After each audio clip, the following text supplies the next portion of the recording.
Dear students, प्रिय छात्रों, आप लोगों को आज के क्लास में स्वागत है। मैं डॉक्टर आफ्ताब जमील, मारवाड़ी महाविद्यालय, कॉमर्स डिपार्टमेंट का इंटरमीडिएट का क्लास बिजनेस स्टडी जो आज का क्लास है उसका शुभारंभ कर रहा हूँ। लास्ट क्लास में मैंने आपको पढ़ाया था निजीकरण, उससे पहले उदारीकरण, नई आर्थिक नीति की मुख्य विशेषताएं पढ़ा रहे हैं, जिसमें लिबरलाइजेशन, प्राइवेटाइजेशन और तीसरा जो है विश्वीकरण, ग्लोबलाइजेशन आज का चैप्टर है।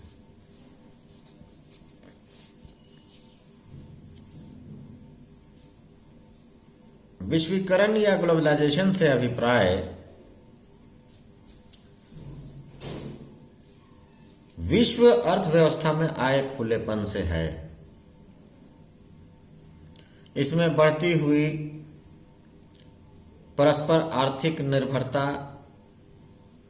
और आर्थिक एकीकरण के फैलाव से है। अर्थात globalisation may be described as a process associated with increasing openness, growing economic interdependence, and depending economic integration in the world economy. हम यह कह सकते हैं कि विश्वीकरण में संपूर्ण विश्व को एक बाजार का रूप प्रदान किया जाता है। पूरी दुनिया को, जैसा कि अभी आप देख रहे हैं, पूरी दुनिया में पूरे सारे जगह पे ये होड़ मचा है कि हम किस तरह से बाजार को अपने ओर लुभाने का काम करें और इस बाजार में हम अपने को कैसे उतारें। तो विश्वीकरण में संपूर्ण विश्व को एक बाजार माना जाता है और एक बाजार का रूप प्रदान किया जाता है। इसमें अर्थव्यवस्था में आए खुलेपन, बढ़ती हुई अंतर्निर्भरता, पारंपरिक निर्भरता, आर्थिक एकीकरण का फैलाव, ये तमाम चीजें आती हैं। इनके अंतर्गत विश्व बाजारों के मध्य तमाम विश्व के जो बाजार हैं उनके बीच में पारंपरिक निर्भरता उत्पन्न होती है और व्यवसाय देश की सीमाओं को पार करके दूसरे देश के सीमा में प्रवेश करती है और दूसरे देश में सीमा में प्रवेश करने के उपरांत विश्वव्यापी रूप धारण कर लेती है।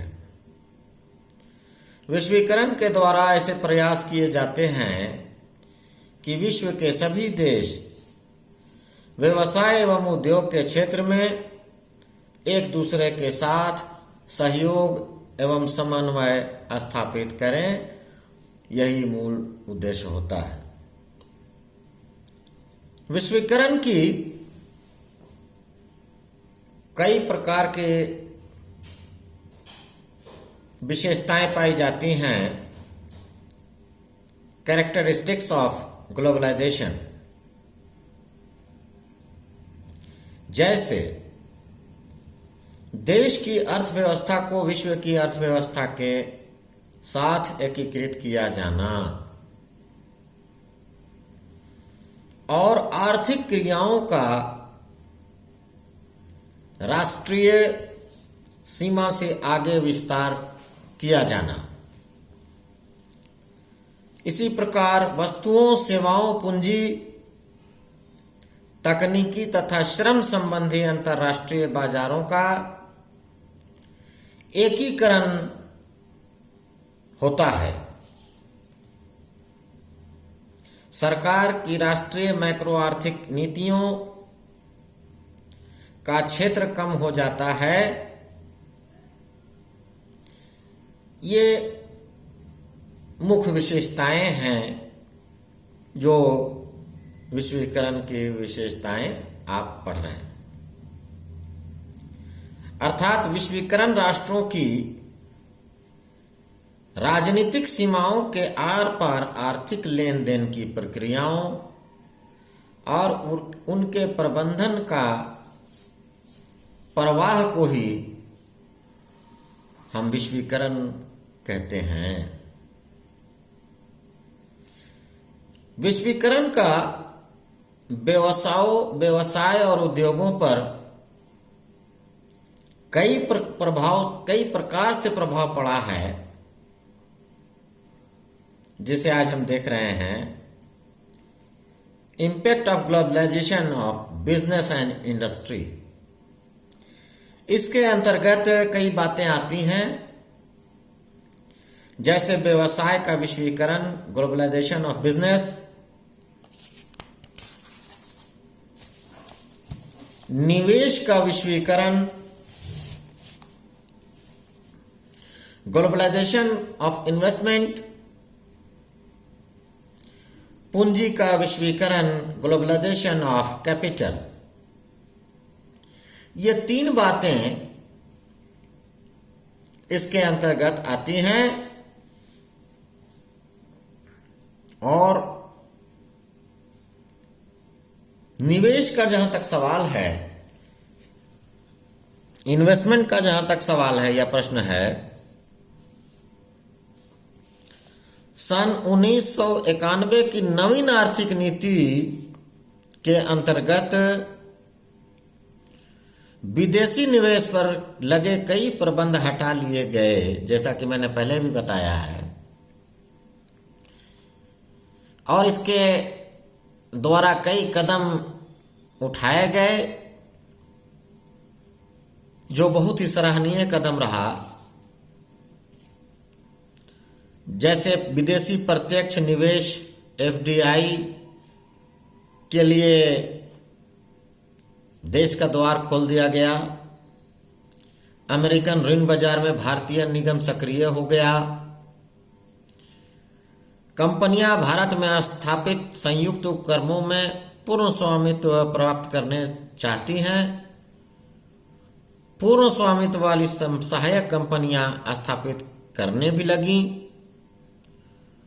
इसी प्रकार फेरा अधिनियम में संशोधन करके फेरा कंपनियों को कई सुविधाएं दी गईं। बहुराष्ट्रीय कंपनियों को भारत में निर्यातमुखी इकाइयों की स्थापना के लिए विभिन्न प्रकार की सुविधाएं एवं रियायतें प्रदान की गईं। विदेश नीति और भारतीय निवेश की नीति के तहत स्वीकृति के लिए सिंगल विंडो सिस्टम, जिसको एकल खिड़की योजना कहते हैं, लागू की गई। अब विदेशी निवेश की स्वीकृति एक ही स्थान से प्राप्त हो जाती है। निवेशकों को भारत में व्याप्त लाल फीताशाही का शिकार नहीं होना पड़ता है और अनिवार्य उद्योगों को निर्यात इकाइयों की स्थापना, अस्पतालों, होटलों आदि में 100% निवेश की अनुमति प्रदान कर दी गई है। ये तमाम बातें, ये जो सुविधाएं दी गई हैं, ये सन 1991 की आर्थिक नीति के परिणाम स्वरूप भारत में विदेशी निवेशों की निरंतर वृद्धि को देखते हुए यह की गई। तो ये जो बातें आपके सामने में मैंने रखा, ये बातें आप लोगों को बढ़िया से भली भांति समझना होगा और इसको आप लोग अच्छा से समझने का काम कीजिए, क्योंकि चैप्टर धीरे धीरे आगे बढ़ रही है और रेगुलर वे में अगर आप लोग पढ़िएगा नहीं तो ज़्यादा पढ़ाना भी नहीं चाहते हम लोग। एक ही बार में ज़्यादा पढ़ा देंगे तो भी आप लोग को समझ में नहीं आएगा। थोड़े थोड़े करके आप लोगों को बताया जा रहा है। इसको भी अगर आप लोग नहीं समझेंगे, इसको याद नहीं करेंगे और मेहनत नहीं करेंगे तो कोई फायदा नहीं होगा इतनी मेहनत करने की। तो बच्चों, आज का जो चैप्टर है यहीं हम क्लोज करते हैं, फिर नेक्स्ट क्लास में मुलाकात होगी। अभी के लिए इतना ही, धन्यवाद।